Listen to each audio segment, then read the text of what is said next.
Ever notice how, like, 1 minute something is just, a random video, and then bam, the whole internet's talking about it? Oh, yeah, totally. Stuff goes viral in a heartbeat these days. It's crazy. So, like, the other day, I'm scrolling through, the usual social media black hole, and I see this clip.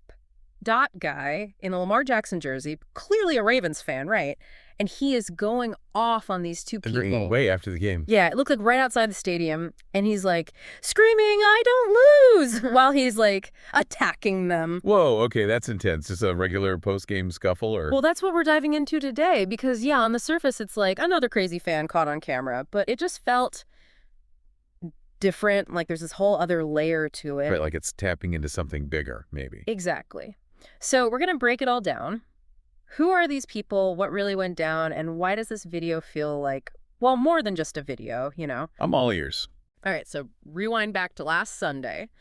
Ravens beat the Commanders. Everyone's heading out. And these two 23-year-old Commanders fans, they're just minding their own business. Okay. That's when this guy, John Callis, we know his name now, comes out of nowhere. And, I mean, the video is brutal. He, like, kicks one of them and clocks the other one right in the face, sends the guy flying. But he doesn't stop there. Callis goes after the second fan, too, throws a bunch of punches. The whole time, he's yelling, "I don't lose." Oh, man, that's rough. So how do we even find out this guy's name, Callis? Internet detectives working their magic. Right. You nailed it. It's actually kind of scary how good the internet is at uncovering this stuff.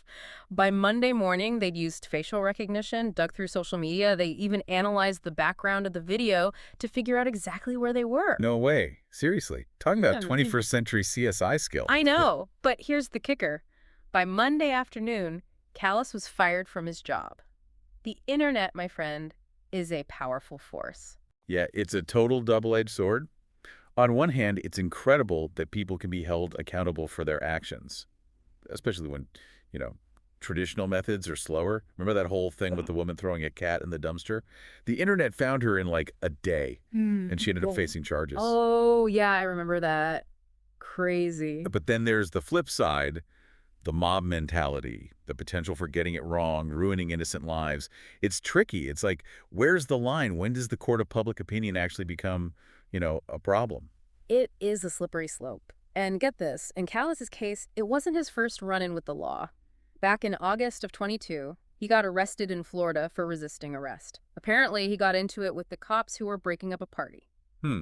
Okay, so maybe a pattern of behavior here. Right. Makes you wonder. The charges were dropped in that case, but still, it adds another layer to the whole situation. Absolutely. Makes you think about accountability, right? Like, even if someone hasn't been convicted, should their past behavior matter when we judge their actions? And then there's the justice system itself.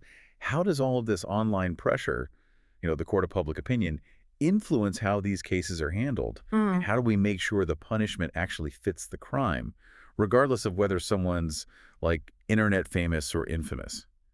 Tough questions, man. No kidding, especially since, in this case, the Baltimore PD has officially issued a warrant for Callis's arrest.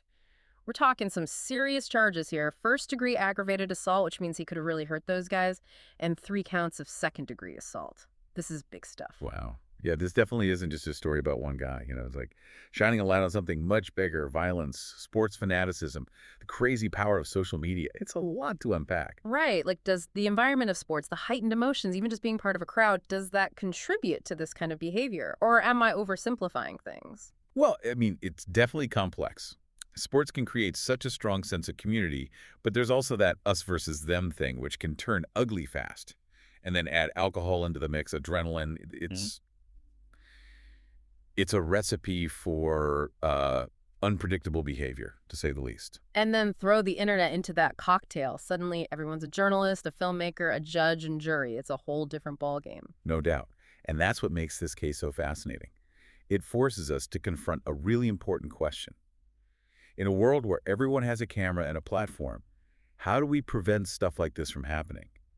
Does that anonymity online, that distance, make people feel like their actions don't have real-life consequences? It's a lot to think about. This whole thing started with a viral video, but it's clearly snowballed into something much, much bigger. What do you think? We've covered a lot of ground here, but this conversation isn't over. What are your thoughts on this whole situation? It's up to all of us to keep thinking critically about these issues because we all play a part in shaping a safer and more accountable world, right? Absolutely. We need to keep talking about this stuff. Exactly. All right, folks, that's all the time we've got for today's deep dive. Big thanks to you for joining us. And remember, stay curious, stay informed, and keep asking those tough questions.